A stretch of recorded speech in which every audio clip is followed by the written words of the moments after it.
दोस्तों, कैसे हैं आप। CSIR नेट दिसंबर 2025 का ऑफिशियल क्वेश्चन पेपर और फाइनल आंसर की रिलीज हो गई है। आपने भी अपने आंसर्स मैच कर लिए होंगे। अब एक्सपेक्टेड कट ऑफ की देरी है। एक्सपेक्टेड कट ऑफ क्या हो सकती है, आप यही सोच रहे होंगे। तो दोस्तों, हर बार की तरह मैंने पेपर का डिटेल एनालिसिस किया है और क्वेश्चंस को कैटेगराइज किया है उनके डिफिकल्टी लेवल के बेसिस पर।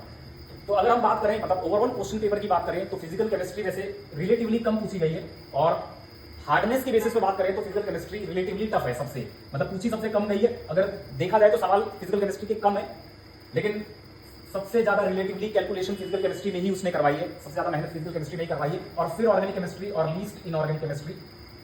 और अगर मैं कैटेगराइज करूं पार्ट बी में क्वेश्चंस को, तो फिर 24 क्वेश्चंस ऐसे हैं जो कि इजी हैं, 10 क्वेश्चंस ऐसे हैं जो मीडियम है और 6 क्वेश्चंस ऐसे हैं जो हार्ड हैं। और ठीक इसी तरह से अगर पार्ट सी में भी देखें तो इजी क्वेश्चंस बहुत ज्यादा हैं। इजी और मीडियम क्वेश्चंस का मेजॉरिटी है, इनका नंबर बहुत ज्यादा है। इसका मतलब पेपर इजी टू मॉडरेट है। समझ गए आप मेरी बात। ये एक्सपेक्टेड कट ऑफ है, ये मैंने लिख दी है, डिटेल एनालिसिस मैंने कर लिया इसका। हाँ, पेपर इजी है, ट्रिकी है और कॉन्सेप्चुअल है। मतलब अगर आपके कॉन्सेप्ट पूरी तरह से, आपने प्रैक्टिस बहुत ज्यादा की हुई है, कॉन्सेप्ट पूरी तरह से क्रिस्टल क्लियर है, तो पेपर आपके लिए आसान है।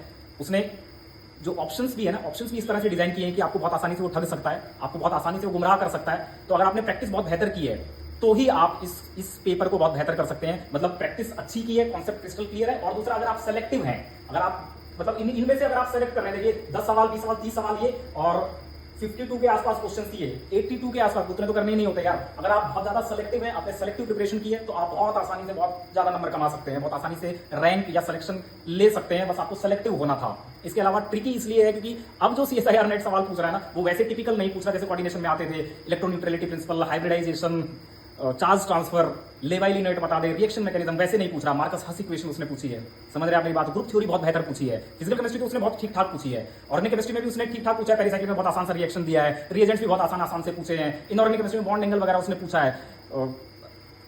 पीरियोडिसिटी में बहुत आसान सा सवाल पूछा है। तो मतलब ओवरऑल पेपर आसान सा था, इजी था। It is easy paper. लेकिन हाँ, ये है कि अगर आपने प्रैक्टिस बेहतर की है और आप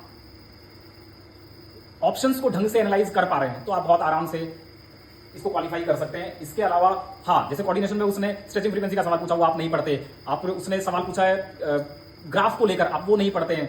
और एक सवाल उसने पेरिसाइक्लिक का भी ग्राफ को लेकर पूछा है, वो बहुत कॉन्सेप्चुअल सवाल है। तो अगर आप कॉन्सेप्चुअली स्ट्रांग है ना, तो आप इसको बहुत बेहतर करेंगे, नहीं तो फिर दिक्कत होगी। सो दोस्तों, best of luck for your result. और इसका डिटेल सोल्यूशन मैं बना दूंगा, बुक के फॉर्म में आपको अवेलेबल हो जाएगा। So best of luck for your result.